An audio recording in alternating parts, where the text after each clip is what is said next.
Naglagay si Father ng gata sa kawali. Ayan po, at dinagdagan pa ni Father ng konting tubig. At sa kanya po hinalo ang gata sa kawali. Yung kumukulo na po yung gata, hinalo niya po uli. Naglagay si Father ng sibuyas at bawang at hinalo niya uli. At nilagyan niya ng konting asin. At ayan na, inilagay na ang ating main ingredient, sardinas. Another main ingredient, sigarilyas na gulay. Isa pang main ingredient, pechay. Tinakpan ang kawali ng takip para maluto ang gulay. Binuksan ang takip at hinalo. Binuksan ang takip at inilagay ang siling haba. Optional yung paglalagay namin ng sili kasi mahilig kami sa maanghang. Actually, iyan yung natira na gata kaya naglagay uli siya ng gata. At hinalo at tinakpan uli.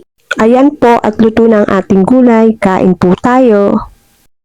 Ito nga po, at tumabas kami ng aking kapatid para magtingin ng bulaklak sa Valentine's Day. Para kay Mother yung ibibigay namin bulaklak. At ang daming mga bulaklak na mga paninda sa kalsada. Dito lang yan sa lugar namin. At mamimili ka kung anong mga style ng mga bulaklak. Kung anong gusto nyo na pagpipilian. Merong dalawang klaseng bulaklak. Merong totoong fresh na bulaklak at merong artificial na bulaklak. Meron ding bulaklak na may mga kasamang chocolate, bulaklak na may teddy bear, at bulaklak na may kasamang lobo or balloon. At eto na nga yung napili namin para kay Mother. Binigay na nga namin ang bulaklak kay Mother. Happy Valentine's Day, Mother!